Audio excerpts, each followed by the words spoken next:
trabajando desde hace un montón de años, muchos años ya, y en algún momento Eduardo Martínez de Pisón, que fue catedrático de Geografía Física de aquí en La Laguna, hizo un comentario que yo creo que es interesante y que viene bien para la charla esta, ¿no? Eduardo decía que La Gomera era fundamentalmente paisaje. Y si... Bueno, hay mucha gente que conoce La Gomera perfectamente, ¿no? Pero Carlos, por ejemplo, es una persona que la ha caminado con tranquilidad, con paciencia, ha absorbido todo lo que La Gomera puede dar y por eso nos va a hablar ahora del bosque termófilo, que es uno de los bosques pues, más interesantes que se encuentran aquí en las islas. Simplemente le dejo ya con Carlos. Bueno, buenas tardes. Mi nombre es Carlos García, como les decía Cándido. Soy geógrafo, guía turístico y me dedico a la educación ambiental no desde hace tantos años, 5 años, nada más, estoy empezando. Y principalmente hoy, ¿se me escucha bien? Porque a mí lo de los micrófonos no me gustan mucho. Mejor para el micro para que se vea. Ah, vale, se graba. Bueno, pues como decía Cándido, hoy la charla trata sobre el bosque termófilo, aunque en realidad yo no solo vengo a hablarles del bosque termófilo de La Gomera, creo que de donde voy a empezar es en Tenerife, que es donde al fin y al cabo se encuentra más información sobre el caso, porque el bosque termófilo del Canario no tiene ni la más remota idea de lo que es el bosque termófilo. Los que lo hemos estudiado y hemos visto de cerca la ciencia, sí, ¿no? Pero el Canario, hacemos una encuesta en la calle y el 97% de los canarios no tienen ni la más remota idea de lo que es el bosque termófilo. Y no se le puede culpar, porque hace ya tiempo que se ha dado una actividad humana aquí bastante grande y es el piso bioclimático que más ha sufrido desde la aparición de nosotros, que siempre allá donde llegamos, pues hacemos nuestras actividades de subsistencia y lo cambiamos todo en todo lo que nos rodea, ¿no? Aquí, por ejemplo, me gustó esta imagen para empezar, donde vemos el Vallehermoso, una de las zonas más bonitas de La Gomera, donde lo que vemos del Vallehermoso pues son las palmeras canarias, ¿no? Porque el resto es nuestra actividad que ha ido modificándola a lo largo del tiempo. Que poco a poco iremos hablando de qué es lo que ha pasado en el bosque termófilo desde la aparición del ser humano en las Islas Canarias. Según Internet, el bosque termófilo es la formación vegetal común en las islas emparentado con el bosque mediterráneo. Se encuentra entre los 200 y los 600 metros de altitud. Eso sería en la vertiente norte, por ejemplo, de una isla como Tenerife, porque si nos vamos hacia la zona del sur, empieza un poquito más arriba y acaba también un poquito más arriba por el hecho de que no nos vienen los vientos alisios con tanta fuerza y cargados de humedad, con unas precipitaciones entre los 250 y los 450 milímetros anuales, temperaturas medias anuales entre 15 y 19 grados, y su composición suele ser de bosquetes, matorrales densos y sotobosque con gran diversidad de especies. Eso de sotobosque con gran diversidad de especies, sí y no, porque como comentábamos es un lugar que ha sido bastante arrasado desde que nosotros estamos por aquí, ¿no? Los bosquetes matorrales densos emparentados con los climas del Mediterráneo, aquellos que se han dado un paseíto por el Mediterráneo, por islas como Baleares, Sicilia, Córcega o Cerdeña, se habrán dado cuenta de que la maquia mediterránea es muchas veces parecidísima a lo que es el bosque termófilo de transición entre la costa y la zona del bosque termófilo de aquí, donde hay especies que parecen euforbias.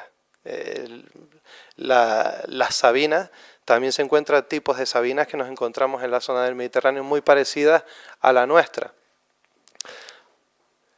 Aquí les puse un mapita de Tenerife, del bosque termófilo potencial de la isla de Tenerife, y este es un mapita del bosque termófilo actual del siglo XXI, para que se hagan una idea de qué es lo que estamos hablando, ¿no? Se lo vuelvo a poner. ¿Lo vieron bien, no?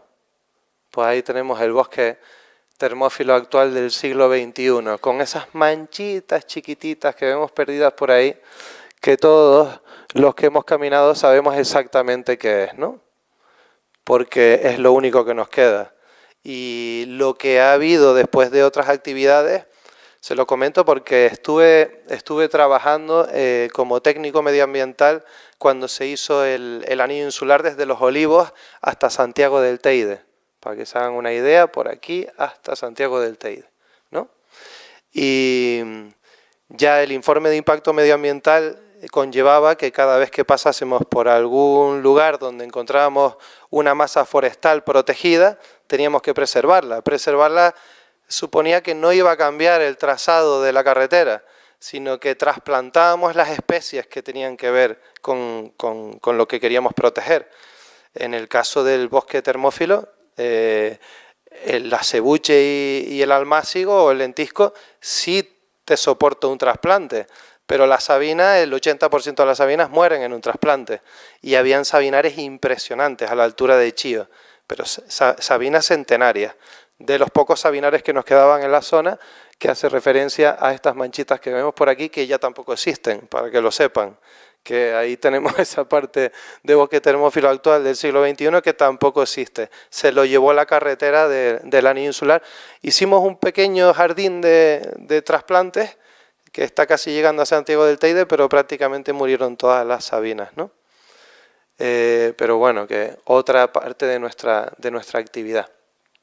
Y aquí tenemos los pisos bioclimáticos, ¿no? Aquí un dibujito empezamos por la costa, el Cardonal Tabaibal, nos metemos en la zona del bosque termófilo, con la humedad en vertientes norte orientadas hacia los vientos alisios nos encontramos con el Monte Verde, después entraríamos en la zona de Pinar y en las islas que tienen clima de alta montaña nos encontramos con un matorral de cumbre. Pero ¿a partir de cuándo tenemos esta diferenciación de pisos bioclimáticos? ¿Quién fue el que habló por primera vez de esto? Pues yo les he puesto aquí, a Leonardo Torriani no encontré su cara por ningún lado, les he puesto aquí las caras de baluartes de épocas pasadas y entre ellos hay una personita que fue el primero que habló de los pisos bioclimáticos. ¿Los conocen así a simple vista? Algunos sí, ¿no? Bueno, vamos a volver para atrás otra vez. Aquí, como les comentaba, tenemos a Leonardo Torriani, que fue un italiano de Cremona que en 1584 habló de la descripción e historia del reino de las Islas Canarias. Eso fue lo que más llamó la atención que hizo, porque él en realidad fue enviado por los reyes católicos a las Islas Canarias a estudiar sus fortificaciones. Pero también era una persona bastante cultivada, que le gustaba hacer sus dibujitos y dibujos bastante cercanos a la realidad, de las costumbres, se ponía a ver a las personas, escribía, dibujaba y dejó un legado importante con ese manuscrito que no llegó a publicarse hasta el siglo XX. Pero que vamos, que el señor lo escribió en el siglo XVI. Aquí tenemos a Carlos Linneo, que después se hizo burgués y pasó a llamarse Carl von Linné, pero era Carlos Linneo para los amigos suecos, y él fue el primero que habló de la taxonomía de los seres vivos, ¿no? O el primero que se reconoce que habló de la taxonomía. Este es Candolle, un suizo que siguió con la taxonomía, porque estoy hablando del primero que fue en épocas anteriores, todos los demás son ilustrados, de la época de la Ilustración, ¿no? Y que todos pasaron por Canarias.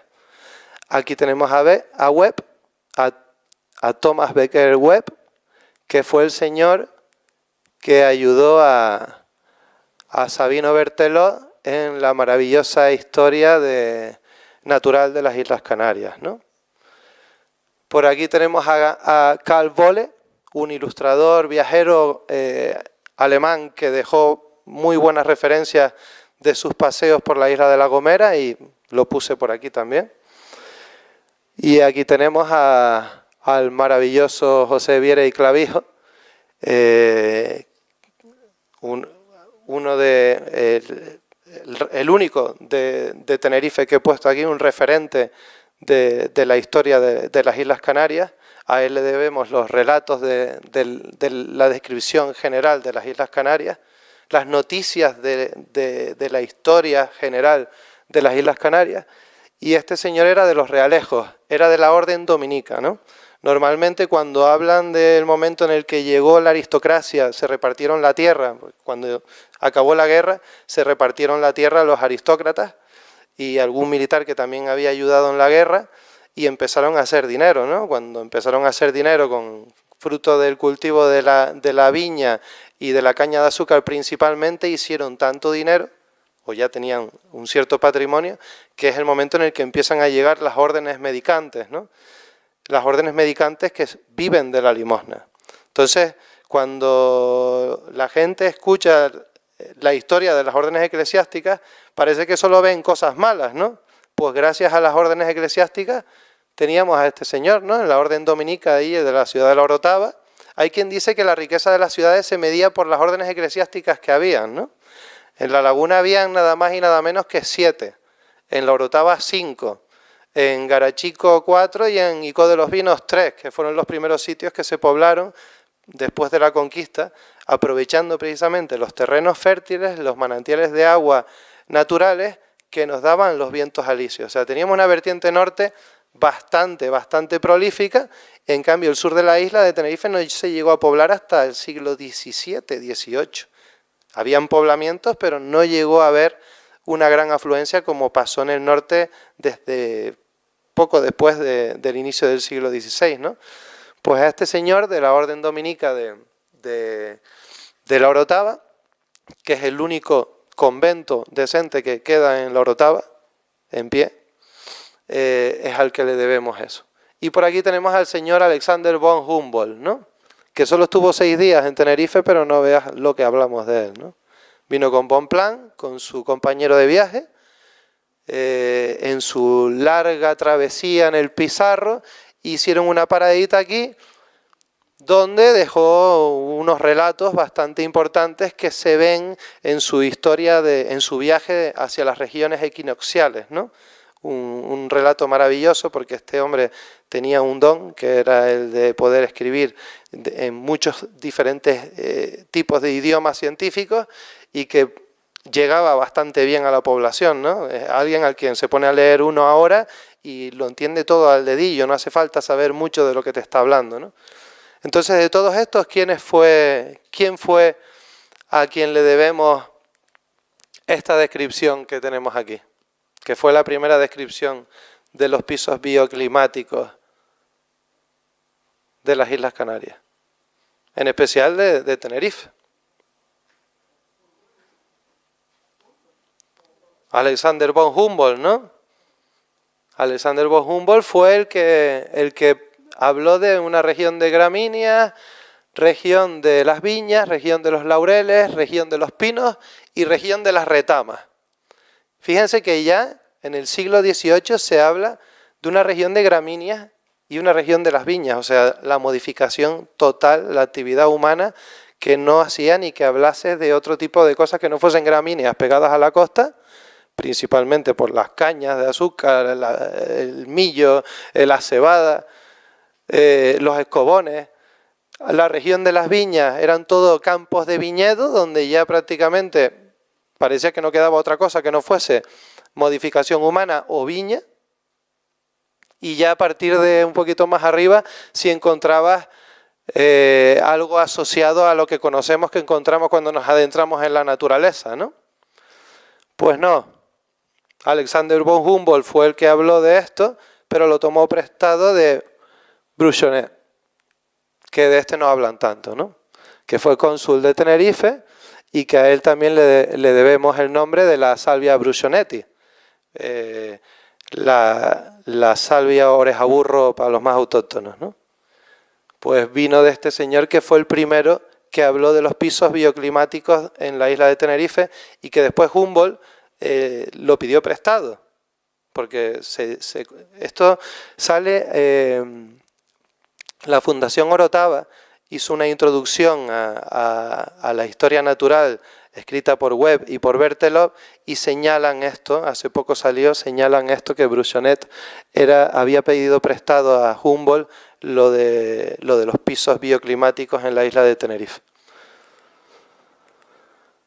Y estas pues son las especies típicas que nos encontramos en el piso bioclimático del termófilo originario, ¿no?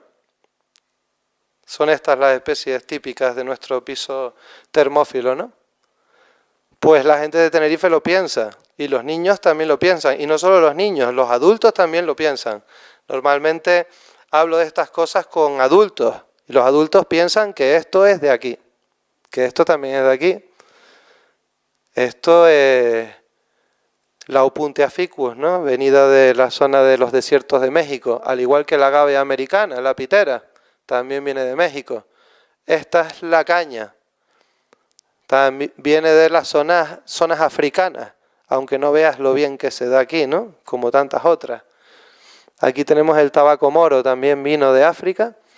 Y aquí nuestro maravilloso y querido rabo de gato, ¿no?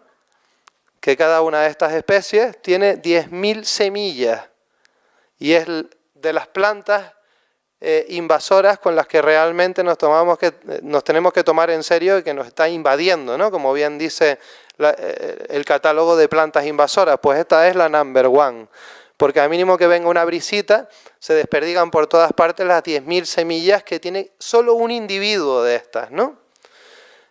Pues se la trajo a alguien desde la zona del Levante español como planta ornamental, para ponerla en el jardín de la casa.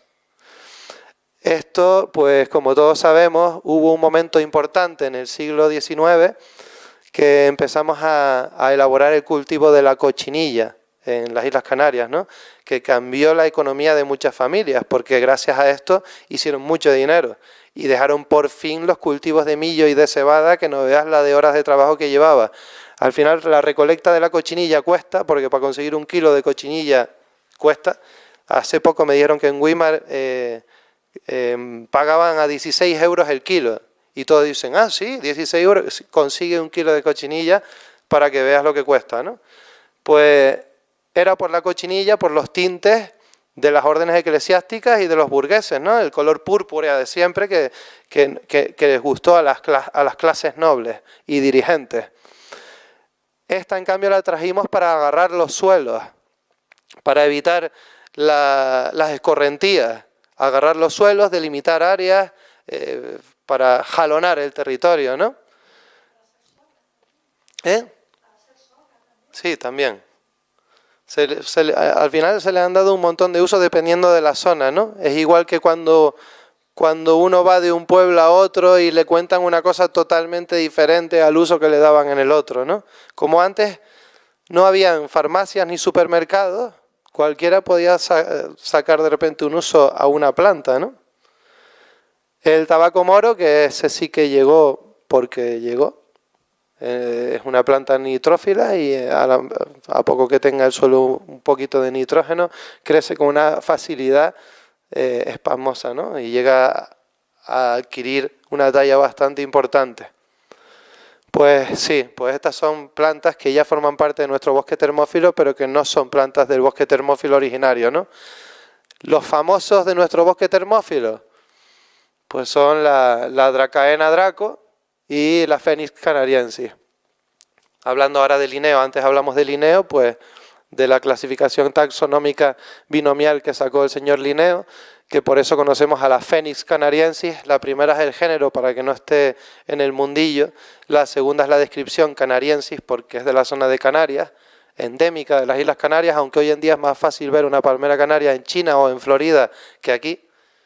Y la Dracaena draco, que es también una planta monocotiledonia, la encontramos aquí, no es un árbol, es una planta, hasta el deicó es una planta, aunque sea grande, y le debemos el nombre de Dracaena draco a la mitología grecorromana. Un señor que se llamaba Hércules, que le gustaba darse sus paseitos en barco, llegó a una zona que estaba el jardín de las Hespérides, desconocida, un jardín de frutales exóticos que estaba defendido por un dragón, Ladón. Pues ahí tenemos al señor Ladón, y por eso le dimos ese nombre científico de la Dracaena draco, que es un endemismo de la Macaronesia, a diferencia de la palmera canaria, ¿no?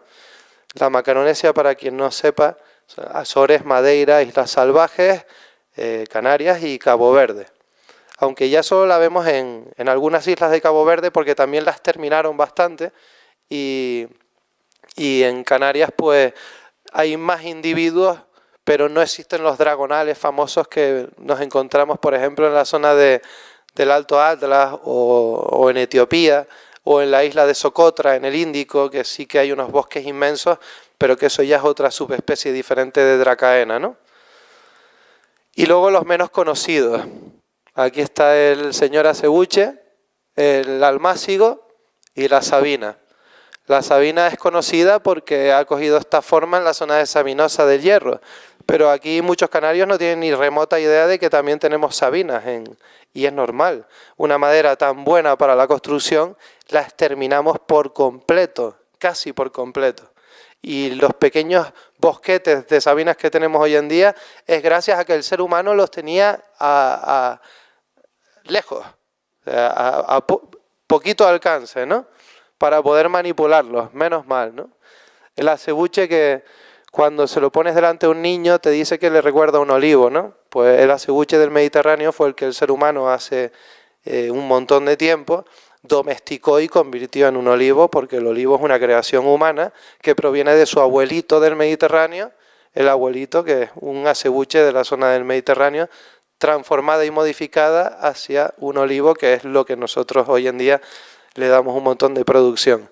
Pues aquí también tenemos una de las familias de las óleas, maravilloso, pero que también nos queda muy poco porque fue arrasado, ¿no? Y luego las herbáceas. Tenemos un montón, el escobón, una leguminosa, el famoso hediondo.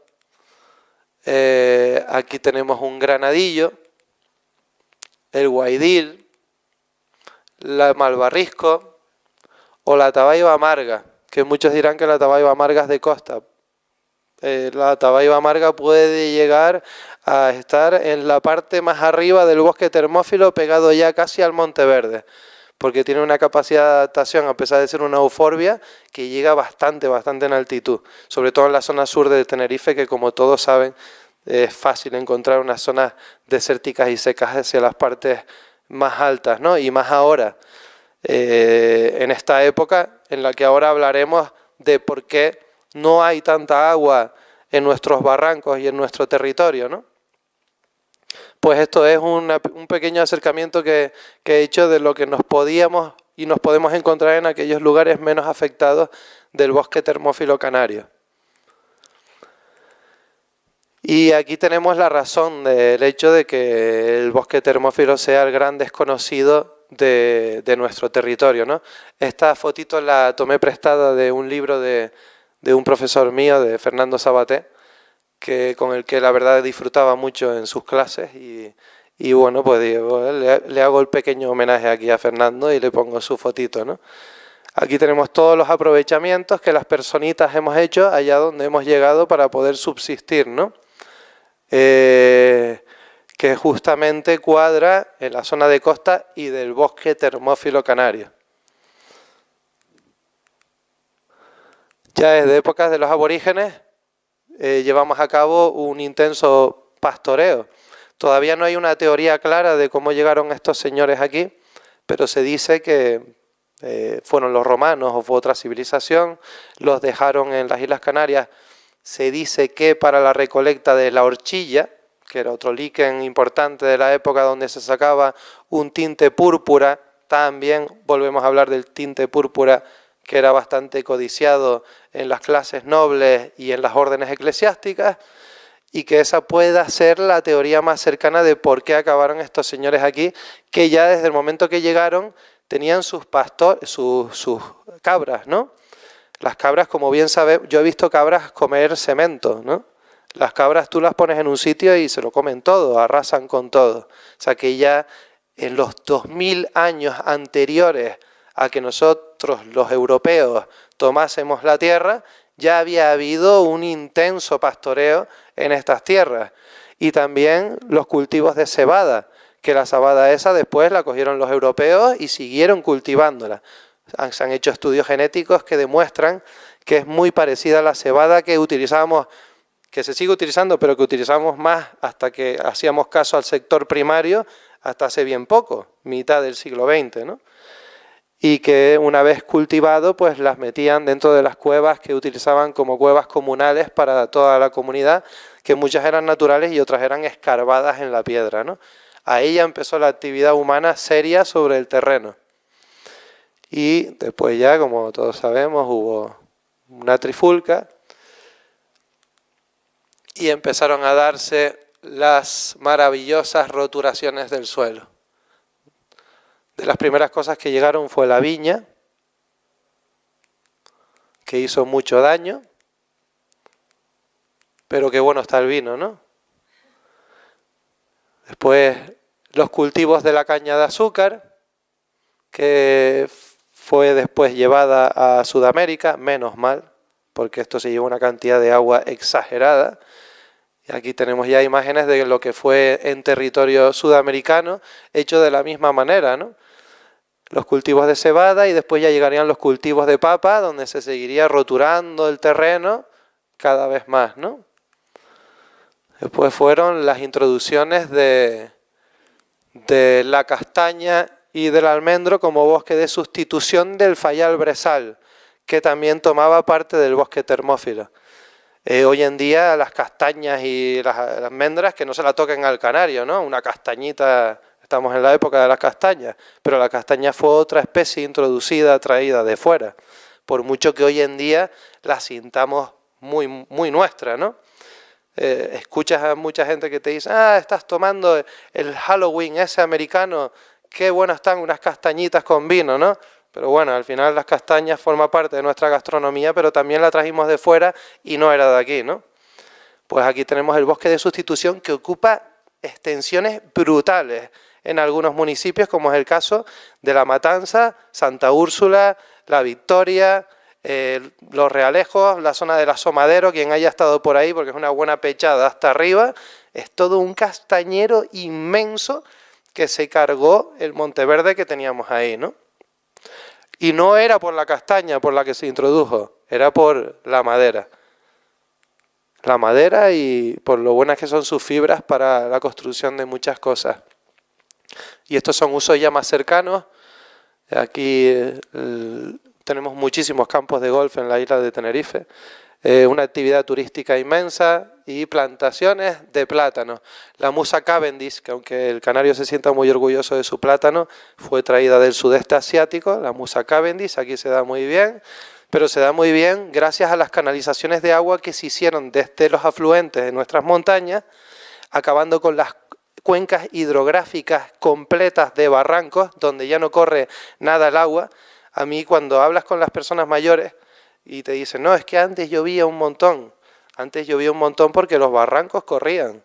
El acuífero, el nivel freático no había sido afectado por las 1500 galerías que se hicieron en esta isla, donde se evacuó el agua totalmente hacia los centros neurálgicos y los centros turísticos. Y a medida que fue creciendo más la población, fueron creciendo más las plantaciones de banana, de plátano, pues fuimos acabando poco a poco con el acuífero y esa agua también se evaporaba para generar más lluvias. O sea que es una cuestión de que nos hemos cargado las cuencas hidrográficas de nuestro territorio.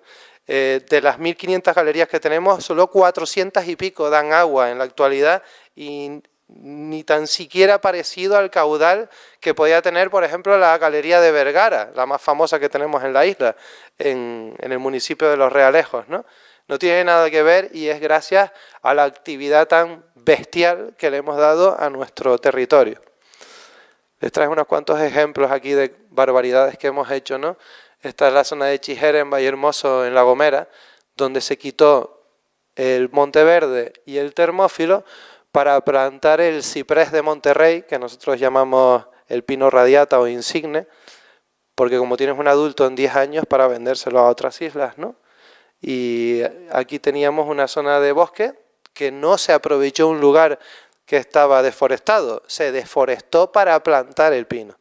Y los más mayores Se acordarán de que aquí en Tenerife también hicimos lo mismo, subiendo hacia el Teide por el famoso camino de Chasna, que hasta nos montamos nuestra zona recreativa allí en el Parador y en los Roques de García, ¿no? Que gracias a Dios que ya no está, porque este tipo de especies no permiten que no crezca nada alrededor. Las plantas nativas no pueden seguir su curso si está el ciprés de Monterrey cerca.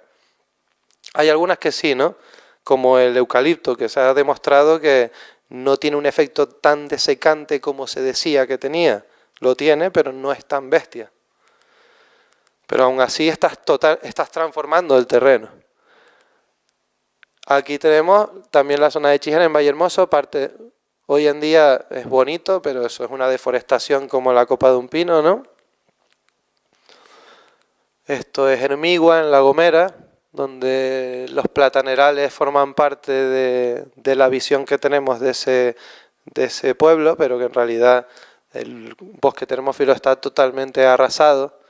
Antes dijo Cándido que Martínez de Pinzón, que también fue mi profesor y fue maravilloso lo que enseñaba ese hombre en sus clases, pero que hablaba como que la Gomera es toda naturaleza. Pues yo no estoy de acuerdo con Martínez de Pinzón. Valle Gran Rey en La Gomera, roturación máxima del terreno hasta tal punto de que hoy en día este tipo de paisajes los protegemos, ¿no? Porque es maravilloso, es un paisaje maravilloso, pero donde también acabamos con el paisaje que hubo en su día ahí. Pero hoy en día uno llega ahí, en pocos lugares del mundo ves tantas terrazas de cultivo, que ya estén en uso o no, por el abandono del sector primario es otra cosa, pero que impresiona a todo aquel que se asoma y lo ve, es impresionante. Pero vamos, que lo vemos que no queda un solo espacio sin haber sido modificado. La zona de Vallehermoso, los cultivos de viña, nos quedan palmeras canarias, que las palmeras de Canarias son las supervivientes, aunque muchas, como veremos después, son supervivientes de nada, de hace poco, del siglo XVIII, XIX, del XIX, desde que desaparecieron las vacas. La zona de Chipude, que aquí no se ve mucho, pero se ven las palmeras, se ven las agaves, pero si se fijan todo esto, todo son agave americana, pitera, que está por todo este territorio y da la vuelta al páramo. No hay un solo lugar donde no haya, que hay veces que parece que uno está en Nuevo México, ¿no? Aún así es un lugar maravilloso, ¿no? No deja de ser maravilloso. Esto no tiene que ver con el bosque termófilo, pero como la tenía dentro de la foto cuando estaba haciendo la presentación, la metí también, ¿no? La zona limítrofe con el Parque Nacional de La Gomera, donde se deforestó para jalonarla y ponerla en cultivo. Esto es Banana Land. Esto es Los Silos, en Tenerife, donde no queda nada tampoco del bosque termófilo. Nada es nada. Y esto no tiene que ver con Canarias, pero ya que estábamos, dije, pues vamos a poner algo que también pasa afuera. Esto es en El Ejido, en Almería, donde los invernaderos pues ya no dejan espacio para otra cosa que no sea aprovechamiento de invernaderos, ¿no? Pero bueno, tampoco vamos a hablar de cosas malas, ¿no? Esto es Las Toscas, en La Gomera, maravilloso palmeral natural, no tan nuevo como este, en el cercado de Tenerife, que si uno habla con los más mayores del lugar, te comenta que en realidad no es nuevo. Esto apareció a partir de que se fueron las vacas, y todos te lo dicen. Las vacas se fueron y apareció el palmeral. Pues esto es de antes de que se fuesen las vacas. Esto probablemente sea más natural, aunque sinceramente no he podido hablar con nadie, ni nadie me ha explicado nunca el origen del palmeral de Las Toscas, que llama mucho la atención cuando lo ves, porque es impresionante, ¿no? Pero este sí que sabes que apareció a partir de que se fueron las vacas. Y es un lugar maravilloso que si no han estado en el Barranco del Cercado en San Andrés, tienen que ir porque es una maravilla, que parece que estás en los barrancos bajando del Atlas en Marruecos.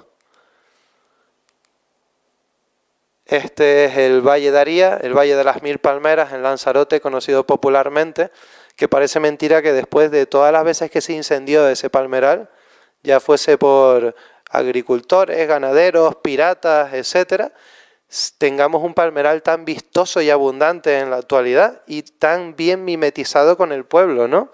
Porque este valle es una maravilla, Aría y bueno, Lanzarote en general es una maravilla, ¿no? El famoso Sabinar del Hierro de Sabinosa.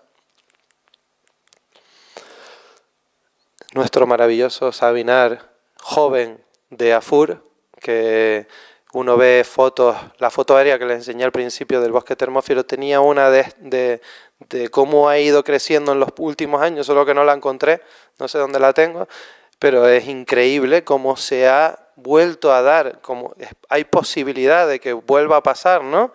Un bosque que estaba prácticamente exterminado, ya uno va allí y es un Sabinar en condiciones y maravilloso, solo que en pendiente y te puedes enriscar dando un paseo por allí, ¿no? Pero que es otro lugar que ha presentado una transformación, una recuperación importante. Y otra cosa que también pues, ha tenido que ver con la transformación de nuestro territorio es el de los oficios. ¿Cómo vamos de tiempo? Vale. Los oficios y las actividades tradicionales que se han dado relacionadas con la actividad que estaba hablando, ¿no? Pues este es el más importante de todos, porque antes, hoy en día el burro está en peligro de extinción en la isla de Tenerife, pero antes todo el mundo tenía un burro y quien no lo tenía pagaba por tenerlo porque todo se hacía a través de la red caminera que teníamos en la isla y a quien le cargábamos era al burrito, ¿no? Entonces con el burro íbamos para todas partes. Los caminos se hicieron a través de todos los pisos bioclimáticos y como todos sabemos, una vez que hacemos un camino también transformamos lo que tiene todo a su alrededor. El camino más famoso que se hizo en la isla de Tenerife rápidamente fue el camino de Chasna, que salía desde San Juan del Farrobo, la zona de los pobres de la Orotava, llegaba hasta los Montijos y de los Montijos ya hasta la fuente del Dornajito. Todo el mundo hablaba de expedicionarios, aquellos que se adentraban en ese camino.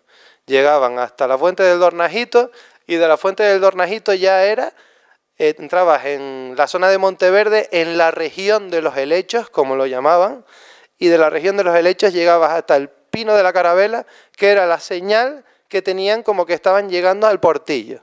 Y después del Portillo ya cogían las 7 Cañadas, hasta la zona de Guajara, que era el segundo tramo del camino de Chasna. Y detrás del segundo tramo ya del camino de Chasna era hasta Vilaflor. Y eso era una expedición en toda regla, ¿no? Y cuando se llegaba hasta el Portillo, estaba el camino que se bifurcaba hacia el llano de las Retamas, que pasaba por la Casa de la Cera y que luego estaba la Casa de los ingleses y la Casa de los alemanes, que en las épocas de la trifulca inglesa anglo-alemana, los ingleses que esperaban hasta llegar hasta la casa de los ingleses y los alemanes, aunque llegasen a la casa de los ingleses, esperaban hasta la casa de los alemanes para refugiarse, ¿no? Y de ahí ya se subía hasta la Rambleta y de la Rambleta hasta el Pilón de Azúcar, que era ya el cráter. Pues esas eran las expediciones de la época, ¿no? Y todo eso era gracias a la ayuda inestimable de los señores arrieros, que también los hubo con camellos, ¿no? Aquí vemos también los arrieros, que fueron también los que ayudaron a la gran deforestación que se dio para conseguir la leña, ¿no?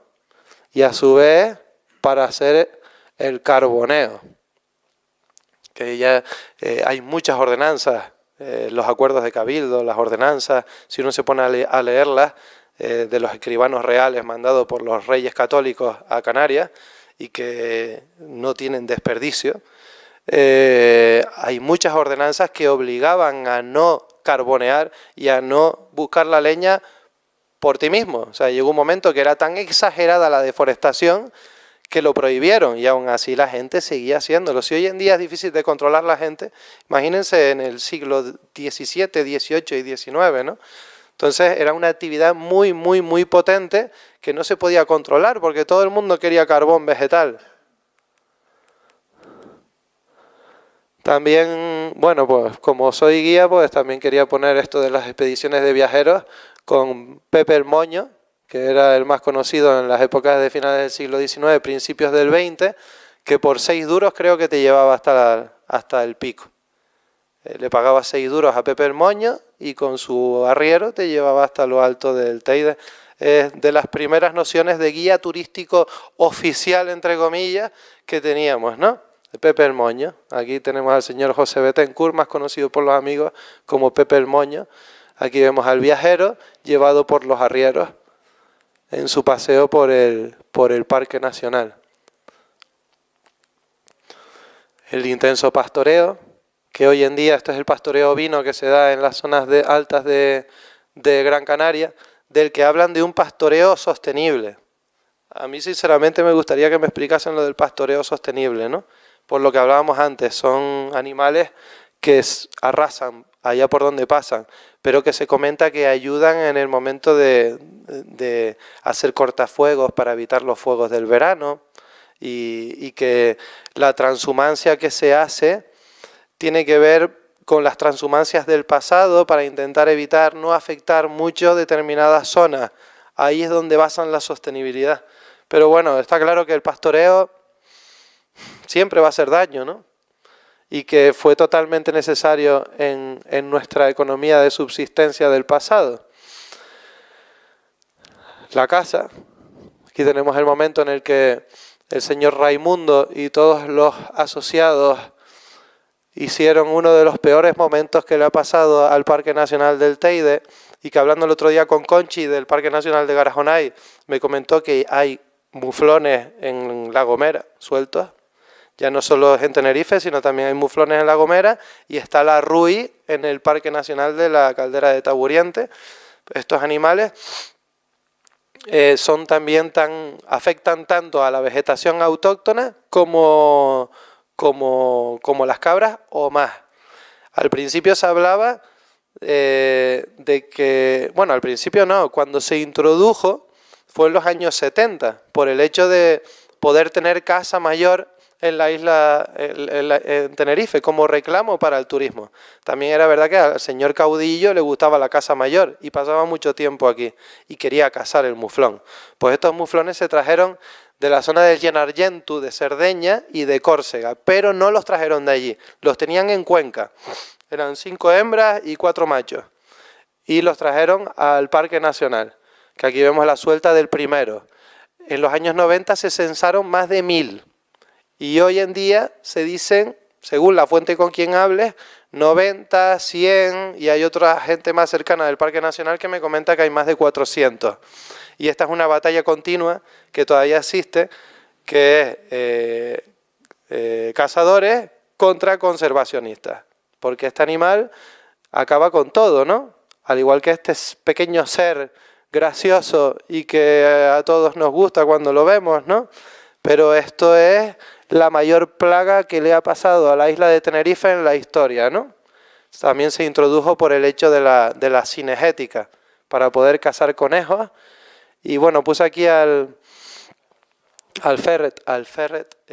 hurón y al podenco, que también son animales sueltos, que los animales sueltos todos sabemos que pueden hacer muchos tipos de destrozos, acabar con fauna autóctona, también los puse por eso. Pero bueno, tampoco tiene culpa el pobre podenco de nada, ¿no? Bueno, pues esta es la actividad de la cinegética, que también ha hecho mucho daño a lo largo de la historia en los pisos bioclimáticos de Tenerife. Y aquí puse también un pequeño espacio para la apicultura, que es la única actividad tradicional que se sigue llevando a cabo en la zona del Parque Nacional del Teide. Bueno, en conjunto, si también metemos en actividad tradicional a la recolecta de flores y de arenas para las alfombras de la Orotava, vamos a poner eso también como actividad tradicional, pero esta es la única que se lleva haciendo, que hoy en día la hacemos en colmenas que no tienen que ver con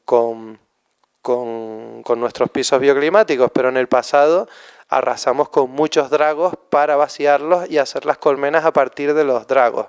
Los dragos eran unas de nuestras colmenas. También se utilizaron otras especies vegetales, ¿no? pero que fue de lo que se utilizó. Y se trajeron muchas especies de abejas de fuera, lo que provocó una hibridación impresionante en nuestro territorio, hasta tal punto de que la abeja que tenemos hoy en día es una abeja muy maniatada a lo largo del tiempo, porque esto fue de las primeras actividades que metimos en nuestro territorio, la apicultura, y es de la única que seguimos utilizando en altitud, ¿no? Pero que vamos, que esto es producto de una hibridación de muchas abejas. La apis melífera que podemos encontrar hoy en día en la isla de La Palma, te comentan los apicultores que no pica, que a ellos no les hace falta. Bueno, lo mismo ya ha cambiado la historia, ¿no? Pero cuando hice el curso con Ventabol en la Casa de la Miel, me comentó como que esta especie que teníamos aquí no picaba. Y hoy en día que acérquense a una colmena para que vean lo que pasa, ¿no? Bueno, aquí rápidamente les puse las lecheras. También quería poner aquí lo de cómo habíamos utilizado también a las bestias para la roturación del territorio. Antes teníamos un montón de vaquerías que ya no tenemos, y antes hablo hace nada. O sea, cuando yo era chico, me acuerdo que por el norte de Tenerife ibas de Guachinche y veías todo lleno de vacas, ¿no?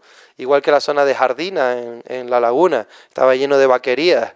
Ahí es donde se hacía la leche y estas señoras las transportaban por todas las montañas hasta llegar a las zonas altas de Santa Cruz, ¿no? Que era un oficio que hacían solo las mujeres, hasta que dejó de ser negocio, porque la leche que traían de fuera era más barata, y se acabó un oficio que eran estas señoras las que les daban mucho uso. Antes no lo nombré también, pero es importante que lo ponga rápido. A ver, perdón por el mareo, pero es que en las actividades de leña es importante hacer este apunte, ¿no? Ellos eran los que hacían la leña, y luego los burros y las señoras las que cargaban con la madera, ¿no? Porque era una actividad que también hacía la mujer. La mujer era la que cargaba la leña, y los hombres no cargaban nada de leña. Los hombres hacían la leña y la ponían en el burro o en la parienta, ¿no? Y era una actividad que es curioso porque en todas las islas pasaba lo mismo. No era solo en Tenerife y en La Gomera, ¿no? Era la mujer la que hacía eso, igual que era la mujer la que iba a buscar el agua al fondo de los barrancos, ¿no? La tinajita de agua que servía para toda la familia, y que lo último era la salubridad pública y la higiene personal. Los artesanos, todo salía de los recursos naturales que nos rodeaban ya desde tiempos inmemoriales. Aquí es perdón, siempre se me olvida. Es el nervio central de la palmera, que es el pírgano, ¿no? Que todavía hoy en día en la zona de Gran Canaria se sigue utilizando. La cestería de pírgano de la palmera, la alfarería tradicional, que como todos sabemos es la alfarería tradicional como la hacían los aborígenes, sin el torno que después trajeron los peninsulares. Aquí vemos a un señor haciendo un aparejo para pescar morenas, que esto lo saca del junquillo, o los juncos, que también fueron introducidos. Aquí una señora con las telas en el hierro, también las telas sacadas del monte, y el señor haciendo cestería de castaño. Y aquí, bueno, todo lo que tiene que ver con el pírgano, ¿no? Con la cestería de pírgano en la isla de Gran Canaria. También de las palmeras. En Gran Canaria, pues, si la deforestación en la isla de Tenerife es tremenda, en la isla de Gran Canaria es todavía más bestial, ¿no? Porque a nosotros nos queda un 6% del bosque termófilo. En Gran Canaria solo les queda un 3%. Para los que hablan de porcentajes, eso es lo que comentan, ¿no? Otro aprovechamiento que se le da a la palmera, que hoy en día se puede hablar de un aprovechamiento sostenible, pero que esto es una actividad tradicional que se lleva haciendo mucho tiempo y que en su día no fue tampoco sostenible, porque partían la palmera, ¿no? Por completo. Hoy en día sí hay una forma de hacerla de forma sostenible y que no dañes a la comunidad de palmeras canarias que hay en los alrededores, que es la extracción de la savia para poder hacer muchos productos, ¿no? Y bueno, y esto aquí me vine a lo del... esto fue una iniciativa de Gomero, Corona tu Tierra. Esta es como los pisos bioclimáticos que puse. Aquí me puse yo con el Alto de Garajonay con 1487, porque les quería comentar uno de los sitios que no les hablé antes y que les quería recomendar encarecidamente que hicieran, si tienen tiempo algún día, porque es una auténtica maravilla y es un reducto de bosque termófilo que tenemos, que tiene que ver todo el mundo si tienen la posibilidad. Esto es Valle Hermoso, esto es Valle Abajo y esto es Valle Arriba. Pues esta es la entrada del camino de la Era Nueva, que te lleva hasta los altos de Arguamul y después se baja por el barranco se baja desde la cumbre hasta el barranco de los Guanches, en el cual solo se pisa y se vuelve a subir y se vuelve a bajar hacia la zona de Valle Abajo. No llega a 11 kilómetros, con una pendiente que sube de los 105 metros hasta los 696, un ascenso de unos 500 metros nada más, que es esta zona que está aquí, hasta aquí arriba, y es que es impresionante el sabinar tan increíble que podemos encontrar en esta zona, que es el reducto de bosque termófilo que nos queda en la isla de La Gomera, que es justo en este territorio que les digo, donde único podemos encontrar un sabinar allí. El sabinar de Afur lo tenemos aquí, aparte de algún que otro sabinar perdido por ahí, el de Chío ya no existe, y este es otro sabinar maravilloso que está en el barranco de la Era Nueva, al lado de Valle Hermoso. Si algún día tienen la oportunidad, es una caminata para todos los públicos y se puede hacer bastante suavita y es impresionante cómo se ha recuperado también un bosque termófilo que estaba perdido, ¿no? Aquí tienen más imágenes de la zona, ¿no? Y bueno, como somos una población urbanita que vamos pocas veces al monte, creí adecuado poner esto aquí, ya que estábamos, que son las buenas prácticas en la naturaleza, por si terminan yendo a caminar allí, pues les comento que es importante no arrojar basura ni restos de alimentos en lugares visitados, incluye las cáscaras de los plátanos, que normalmente decimos que eso es biodegradable. Esos son frutas que no las compramos en mercadillos del agricultor normalmente. Ojalá todos fuésemos a los mercadillos del agricultor, porque ayudamos a los agricultores locales, no contribuimos en que nos traigan todo eso de fuera. ¿Para qué vamos a comprar plátanos, papas de Israel o tomates de Turquía si aquí los tenemos? Estamos trayéndolo en aviones y en barcos, estamos contaminando para traerlo para acá por temas del mercado, cuando podemos comprarlo en un mercadillo donde ni siquiera ha sido tratado. El hecho de que haya sido tratado en el momento de que lo echas en el medio ambiente puede provocar una afección, puede llegar a infectar toda una zona y transmitir una enfermedad que trae una fruta que ha sido traída de otro lugar. Aparte, un bichito como este, o como este, que esto ya se puede hablar en muchos casos que es un ave carroñera, porque la hemos acostumbrado a comer de nosotros, o este que come semillas, raíces e insectos, ya comen bocadillo de chope, plátano y tomate, gracias a nosotros. Solo hay que acercarse a un mirador para que lo vean. Si tiramos la cáscara de las frutas, también le estamos dando de comer a animales salvajes a los que no tenemos que darles de comer. Respetar el patrimonio de cada lugar. Ya es muy difícil encontrar esta piedra, la obsidiana, en el Parque Nacional. Hay que caminar bastante o hay que encontrar grandes peñascos porque tomamos la tradición y el hobby de ponerlo de souvenir en los salones de nuestras casas, ¿no? Cuando esto en realidad donde mejor está es en la naturaleza, igual que los vejeques. Los vejeques no están bien en los jardines de nuestras casas, los vejeques están bien en los techos de las casas o en la naturaleza, donde tiene que estar una planta rupícola que crece de forma natural ahí, no en el jardín de nuestra casa o en una maceta en nuestra casa. Y los grupos elevados, si vamos a la naturaleza vamos a disfrutar del medio, a escuchar lo que nos rodea. No es el estadio del Tenerife.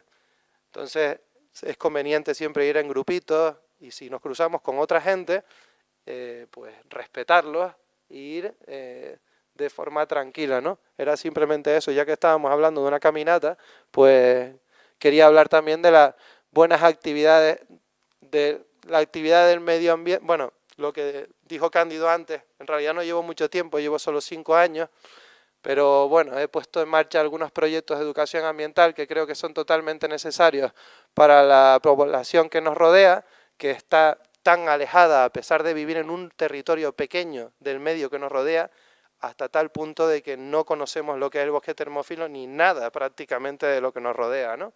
Entonces es importante que ellos, que son el futuro, se enteren de qué les rodea, crear conciencia desde pequeños. Ellos son el futuro. Ellos no tuvieron la suerte de que hubiese tanta información cuando estábamos pequeños, ¿no? Y bueno, hay que conocer para valorar y valorar para conservar, creo que es básico, igual que todas las asociaciones con las que colaboro de vez en cuando, que se encargan de poder evitar todo este tipo de flora invasora que nos está totalmente invadiendo, valga la redundancia, como es el caso del rabo de gato. Esto es una zona de anaga, ¿eh? Esto no es una zona de costa, esto es anaga profunda. Y fíjense la mancha de rabo de gato que hay. En un día conseguimos quitar un montón, a ver si conseguimos quitarlo todo lo demás. Y bueno, pusimos lo de SOS Biodiversidad, vino la televisión, que a veces la televisión pues, es necesaria también para este tipo de situaciones, y que se entere realmente la gente de qué es lo que pasa, ¿no? Y por último ya, para acabar, quise ponerles esto porque es un relato de un viajero de inglés que estaba en La Gomera, en la zona de la villa, cuando todavía no habían carreteras. Igual que cuando todavía utilizábamos el camino de Chasna, ¿no? Después se hicieron las carreteras, por los que perdieron con la guerra contra Franco, en trabajo forzoso los pusieron a hacer las carreteras para llegar al Parque Nacional, y en La Gomera también. Porque preguntando a los señores mayores del lugar, te comentan que fueron los comunistas los que hicieron también las carreteras allí. Trabajos forzosos, ¿no? Que llegaban a la zona de las Cañadas y siguieron haciendo la primera carretera que se hizo hasta Bocatauce, ¿no? Pues aquí pasó exactamente lo mismo. Antes utilizábamos esos caminos y los viajeros pues caminaban con los arrieros. Aquí está el señor inglés que vino, que tiene hasta una escopeta, si se fijan, me llama la atención eso, ¿no? Y hizo un recorrido hasta Hermigua, saliendo de la zona de la villa, como la llamaba, ¿no? De la villa se metió por el Barranco Seco hacia la zona del Molinito y va explicando lo que va viendo por el camino. Y él comenta como que al principio habían tabaibas, cardones, balos, pero después habla de ñameras, de sauces, helechos, lo que te hace pensar de que había un arroyo y había un montón de humedad. Si uno sabe del camino que estamos hablando de Barranco Seco, es un sauce en Barranco Seco. Y esto fue en el principio del siglo XX, el otro día. Hasta que llegaba a la hacienda de los Honduras, que a la izquierda llevaba hacia el Roque de Agando, en una expedición que no vea, y a la derecha subía por la zona de Barranco del Agua hasta llegar a la cumbre de la Carbonera, donde se hacía cima, que eran 900 metros, y hay una cruz allí, o había una cruz. Desde ahí se podía ver, a mano, lo que dejabas allá detrás, que eran 3 horas de camino, veías San Sebastián. Y hacia el otro lado, hacia la zona noreste, veías Hermigua, que en ese momento eran 4 poblados, Hermigua, y ya se veía la mancha de plátano en esa época, ¿no? Y el primer casería al que llegaba era el casería de la Alameda, donde ya habían cultivos de plátanos, tomates, de caña de azúcar y ñameras. Caña de azúcar, yo me imagino que en los relatos se referiría a lo poco que quedaba, ¿no? Y llegaba a la zona esa y se escucha como un niño empieza a gritar, mamá, mamá, un inglés, como que llegaba un viajero y era una revolución en el pueblo que no veas, ¿no? Estuvo allí un tiempo y después se encaminó hacia la zona de Agulo y de ahí a Vallehermoso, donde va describiendo el camino, ¿no? Que esta es una de las pequeñas descripciones que pone, ¿no? A principios del siglo XIX, donde dice las laderas de Sabinas estaban más lejos arriba y destacaban como manchas verdes oscuras en las montañas del Valle Marrón. La sabina es la única conífera de la región basal en las Islas Canarias, excepto el pino, y estaba más extendida en el pasado de lo que ahora está en La Gomera. Hoy en día solo en Vallehermoso. Su valiosa madera se ha perdido. Eso fue uno de los momentos que relató este señor a principios del siglo XX. O sea, ya hablaba del exterminio exagerado de la sabina, ¿no? Y por último ya, como en la zona, la subida hacia la cumbre, por el Barranco del Agua hacia la cumbre de la Carbonera, que seguro que tenía que ver con que hacían carbón en la zona, bajaban a la zona de Hermigua, de ahí subía a Gulo, de ahí a Vallehermoso, y de Vallehermoso a Valle del Gran Rey, pues en muchos territorios pasaba por otro tipo de bosques, ¿no? Que iba este señor describiendo. Y en un momento de la caminata hace referencia otra vez a Carl August Bolle, que era un naturalista alemán que pasó mucho tiempo en La Gomera y que estaba totalmente enamorado. Y bueno, he querido acabar con el pasaje de Carl Bolle, en el que dice: todos estos gigantes de la naturaleza virgen han crecido con pocas excepciones de forma delgada como tribus poderosas. El silencio profundo y misterioso de este bosque milagroso, en el cual he pasado varios días, solo interrumpidos por el murmullo del agua, por el ruido del viento en las copas milenarias y por el aleteo de las grandes palomas. Dejaron una huella en mí, que si no se me diese la fortuna de vivir muchos años más, y mi anhelo tampoco fuese realizado de volver a verlo, lo guardaría con frescura en mi memoria hasta el último momento de mi vida. Como no, el señor Bolle no se refería al bosque termófilo, se refería a la laurisilva, que ahora le toca a mi compañero Carlos Silva hablarle de esto. Pues eso, muchas gracias.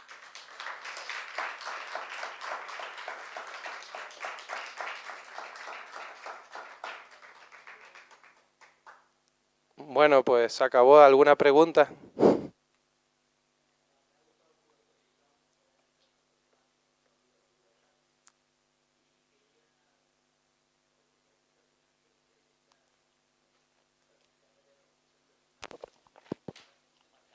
Espera. Sí. ¿Cómo se marcaron los pisos bioclimáticos? ¿Solamente la altitud, solamente el número de plantas que se agrupaban por una misma? Pues, y la otra cuestión, perdón, la otra cuestión, desde el punto de vista informativo, esos proyectos independientes, hace falta bastante información, puesto para la simpleza de recoger un rabo de gato hay que tener conocimiento, porque si no podemos crear mucho más dispersión que la que realmente puede producir el viento. Totalmente de acuerdo. Bueno, para la primera pregunta de los pisos bioclimáticos, por eso también llegaron a hablarse tan tarde de ellos, ¿no? Porque estamos hablando del siglo XVIII. El siglo XVIII es tardísimo, teniendo en cuenta que estábamos aquí desde bueno, estuvimos antes, pero me refiero a las corrientes europeas y ya gente que podía dedicarse al estudio era del siglo XVI. Y tuvieron que pasar 2 siglos para que alguien hablase de los pisos bioclimáticos, donde ya había un conocimiento de causa más científico, ¿no? Fue como la explosión de la Ilustración la que hizo que empezasen a llegar científicos. Ya no solo el caso de Sabino Berthelot y de Bouchardon, que eran cónsules de aquí. Antes se tenía que pedir un permiso para poder venir a investigar aquí, ¿no? Entonces fueron los más ilustrados los que empezaron a hablar de pisos bioclimáticos, hablando de una altitud, de una diferente presión, de el oxígeno que cambiaba a medida que íbamos subiendo, comentaban los tipos de microclimas que nos encontrábamos en la isla, por qué se daban ese tipo de microclimas. Fueron los primeros que dieron un acercamiento científico del lugar, y tuvo que llegar precisamente en la Ilustración, que fue cuando se dieron las grandes oleadas de viajeros. Antes no venía mucha gente, venían 4 gatos, pero en el siglo XVIII vino un montón de gente, y a partir de que Alexander von Humboldt nombró la isla de Tenerife en su viaje a los territorios equinocciales, vino todavía más gente, porque como era una persona destacada, es igual que cuando Shakespeare habló de los vinos de Canarias, ¿no? Todo el mundo quería probar el vino. O cuando los Beatles vinieron al Puerto de la Cruz, querían ir al Puerto de la Cruz. Y el tema del rabo de gato, pues sí que hay que tener mucho cuidado, porque como tienen un solo individuo 10.000 semillas, sí que es verdad que que es necesario saber cómo se quita, ¿no? Por eso en las asociaciones que están dedicadas hoy en día a este tipo de causas hay especialistas, hay profesionales, suele haber un montón de gente muy preparada relacionada con esa clase de colectivos, ¿no? Donde te dan, antes de empezar a hacer cualquier tipo de acción, una charla y una explicación bastante minuciosa de cómo se hace.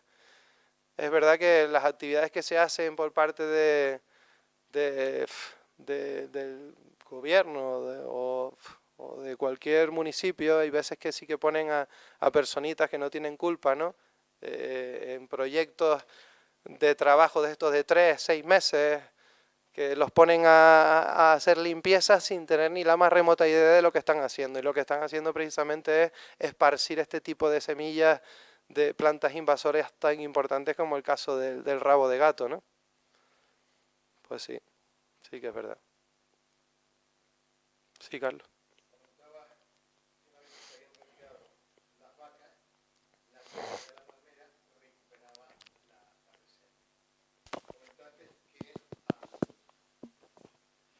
Al trasladar las sabinas se perdían, pero en cambio trasladarla, el facilitar la introducción de ellas con ejemplares jóvenes tiene facilidades, oírte en ese sentido, si habría que insistir para que se plantaran.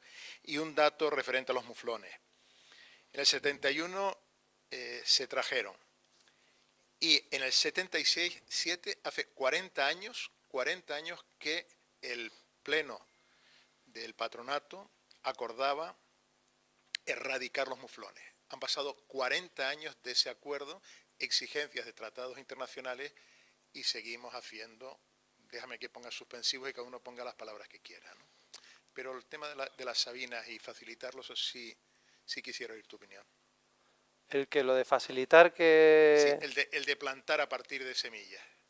Bueno, sí, a partir de semillas sí, pero lo que son trasplantes de reubicar una masa forestal un poquito más allá, aunque sean condiciones parecidas del termófilo, la sabina en un gran porcentaje lo hacíamos. Los trasplantes no los hacía yo, los hacía con especialistas. Mueren. O sea, es una planta que le cuesta mucho un trasplante. Y aunque sea un espécimen centenario, como fue el caso del sabinar que encontramos a la altura de Chío, aquí era un sabinar maravilloso, donde el 80% de las sabinas murieron, hasta las centenarias. La centenaria la plantamos y murió. Quedan unas cuantas, algunas sí consiguieron sobrevivir. Vas al vivero ese de obra y hay algunas sabinas. Los acebuches y los almácigos pegaron todos. Exagerado. Igual que los lentiscos. Todas esas especies pegaron. Pero lo que son las sabinas, a partir de semillas, sí se puede repoblar con especies que son de aquí y que están donde deberían. Claro, ojalá que eso siempre pasase.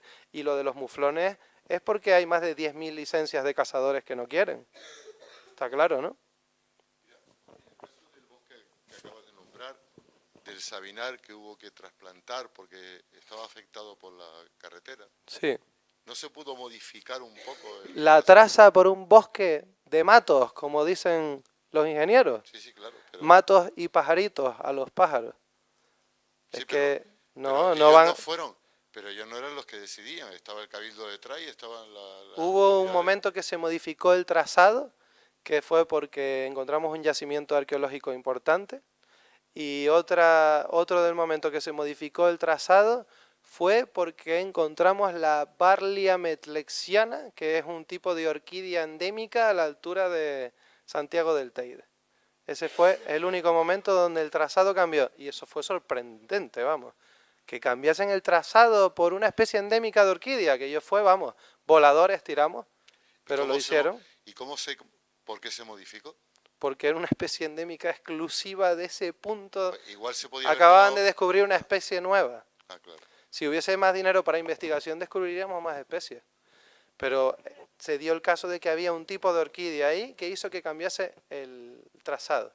Y también en el informe de impacto medioambiental se introdujo en esa obra en el que si la carretera pasaba por encima de antiguos caminos tradicionales, se tenía que hacer un paso a nivel, o superior o inferior. Y eso también se respetó. Pero después hablabas con los señores mayores del lugar y le decían, no, es que estamos preservando el camino que usted utilizó para moverse entre pueblos. Eso se lo podían haber cargado. Los señores mayores eran los principales que no querían que se les guardase los caminos tradicionales, que solo les recordaba a penuria, ¿no? Y luego las especies de avifauna que marcaba, estaba el alcaraván, que era la que sí o sí teníamos que preservar. Pero luego si había un mosquitero que estaba anidando, a pesar de que el informe de impacto ambiental dijese que teníamos que cuidar, o sea, si está anidando un mosquitero, se para la obra. No, al final nada, es solo poner papel, pero lo único que hacía parar una obra era encontrar un alcaraván, que es una especie en peligro de extinción. Pero el mosquitero, como está en todas partes, aunque sea un endemismo, daba igual. Pasaba la carretera por encima del nido de mosquiteros. O sea que es una balanza en este tipo de cosas, ¿no?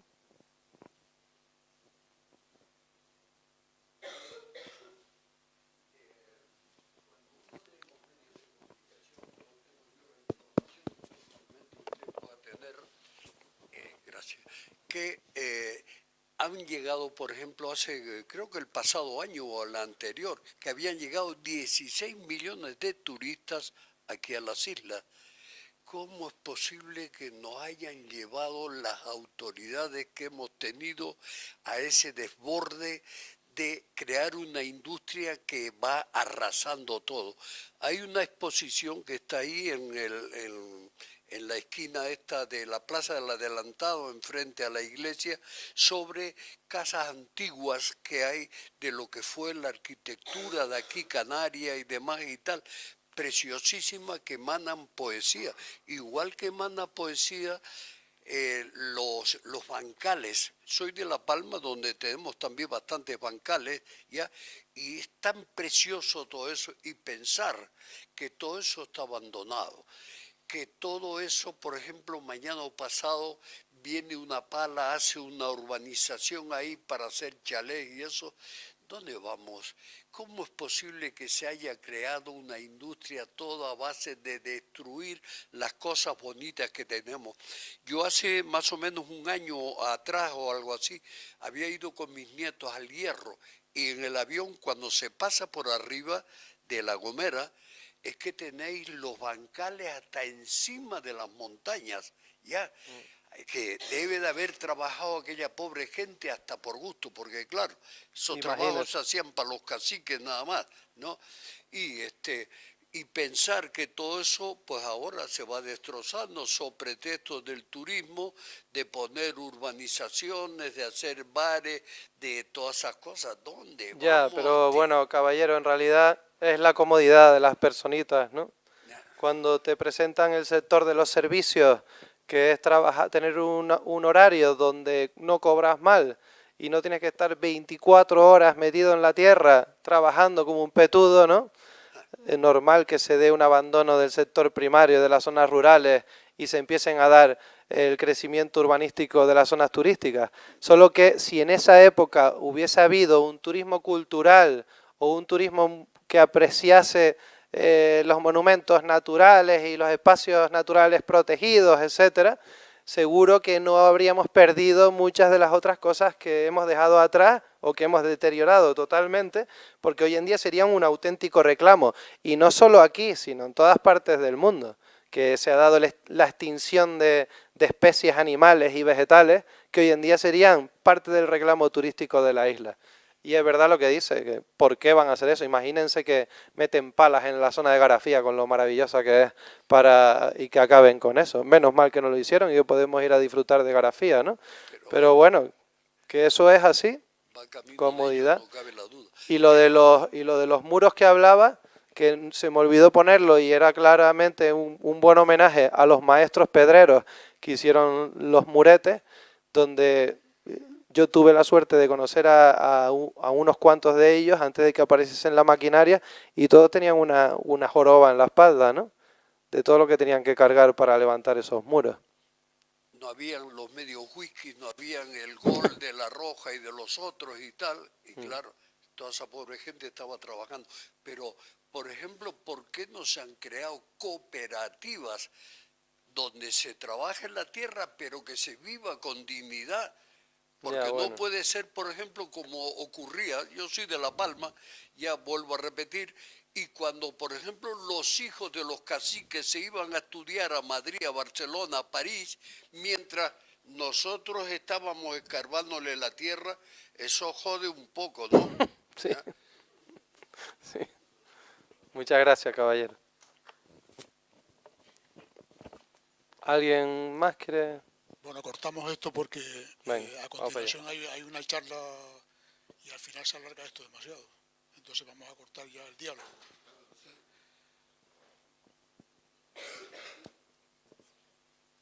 Gracias, Carlos, por la charla.